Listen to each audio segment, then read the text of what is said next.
В эфире программа «Актуальное интервью», в студии Марфелина Алексеева. Здравствуйте.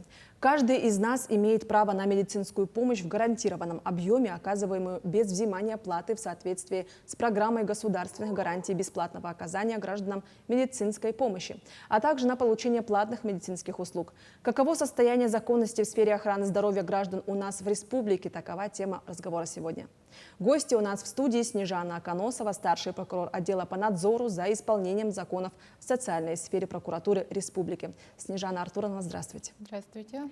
Какой федеральный закон является базовым в сфере охраны здоровья граждан? Законодательство в сфере охраны здоровья граждан основывается на Конституции Российской Федерации и состоит из Федерального закона 21 ноября 2011 года номер 323 ФЗ об основах охраны здоровья граждан Российской Федерации, других федеральных законов и иных нормативных актов Российской Федерации, закона Республики Саха-Якутия от 19 мая 1993 года номер 1487-12 об охране здоровья населения в Республике Саха-Якутия, а также иных нормативно-правовых актах Республики Саха. Каково состояние законности в сфере охраны здоровья именно вот у нас в республике? Хотелось бы отметить, что при осуществлении надзора в сфере охраны здоровья граждан в 2023 году и истекшем периоде 2024 года выявлено более 1000 нарушений закона, в целях устранения которых принято 870 актов прокурорского реагирования. К дисциплинарной и административной ответственности привлечено 350 лиц. Прокурорами выявляются нарушения в части необеспечения доступности и качества медицинской помощи, комплексной безопасности медицинских учреждений и их оснащения медицинским оборудованием, несвоевременного предоставления льготного лекарственных препаратов гражданам, неукомплектованности медицинскими кадрами и многое другое. При этом состояние законности в сфере охраны здоровья граждан на территории региона остается сложным. Какая проблема в сфере здравоохранения вызывает такую наибольшую обеспокоенность у нас в республике? Остро стоит проблема дефицита врачебных кадров, что не позволяет в полной мере обеспечить квалифицированную и качественную медицинскую помощь гражданам. В медицинских учреждениях республики имеется потребность 603 медицинских работниках, из них врачей 388, среднего медицинского персонала 215. Для обеспечения доступности медицинской помощи Министерством здравоохранения Республики Саха-Якутия создан региональный центр мобильных бригад для выезда в арктические районы республики. Также в районы республики направляются десанты врачей специализированных республиканских учреждений, осуществляются выезды передвижными медицинскими комплексами. Нехватка узких специалистов стала системным поводом для реагирования прокуроров на местах. В отдельных случаях в рамках вмешательства органов прокуратуры республики восстановить права граждан на доступность медицинской помощи удалось только путем выезда специальной бригады на территорию района.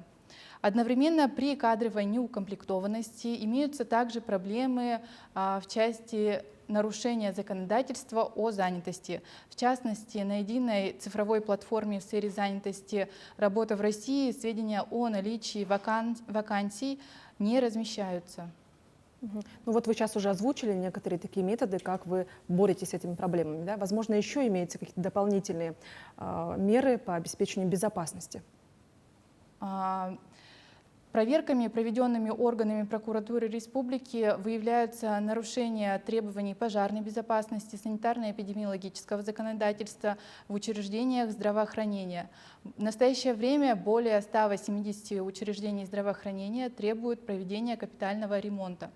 Прокурорами в судебном порядке в том числе обеспечивается приведение указанных зданий в соответствии с требованиями закона. Насколько у нас такая проблема именно со зданиями здравоохранения? Ну вот, как я ранее уже указывала, о том, что более 180 зданий нуждаются в проведении капитального ремонта.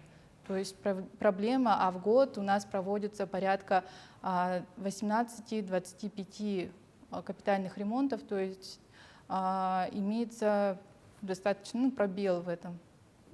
С предыдущими годами, если сравнить?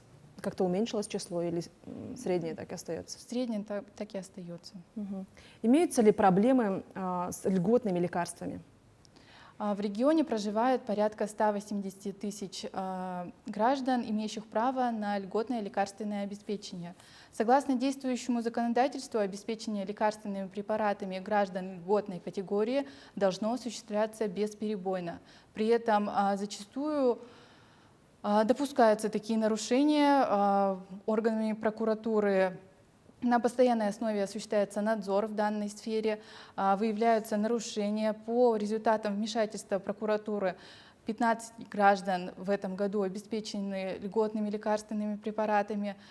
Также аптечными учреждениями приведены в соответствие минимальный ассортимент лекарственных препаратов, необходимых для оказания медицинской помощи, пополнены запасы жизненно необходимых и важнейших лекарственных препаратов.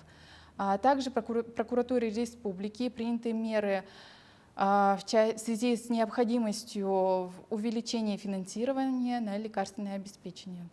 Какова ситуация с обеспечением доступности и качества медицинской помощи? Прокурорами вскрыта масштабная проблема в части того, что в 375 населенных пунктах республики отсутствует розничная торговля лекарственными препаратами. После вмешательства прокуроров в 64 населенных пунктах организована розничная торговля лекарственными препаратами, где отсутствуют аптечные учреждения. Остальные населенные пункты находятся на контроле прокуратуры, исполнения решений судов. Как прокуратура осуществляет надзор за реализацией на территории республики национального проекта здравоохранения? В рамках национального проекта здравоохранения на территории республики реализуются 9 региональных проектов. Например, такие как модернизация первичного звена здравоохранения, борьба с онкологическими заболеваниями, борьба с сердечно-сосудистыми заболеваниями и другие. В первую очередь прокурорами уделяется внимание целевому и эффективному расходованию бюджетных средств, выделяемых на реализацию проектов. В 2024 году на реализацию национального проекта здравоохранения предусмотрено 6 миллиардов рублей из федерального и государственного бюджетов. Прокурорами выявляются нарушения сроков исполнения контрактов, на поставку и монтаж модульных конструкций, вводы в эксплуатацию больничных комплексов, поставки медицинского оборудования и сроков оплаты контрактов, и другие также нарушения.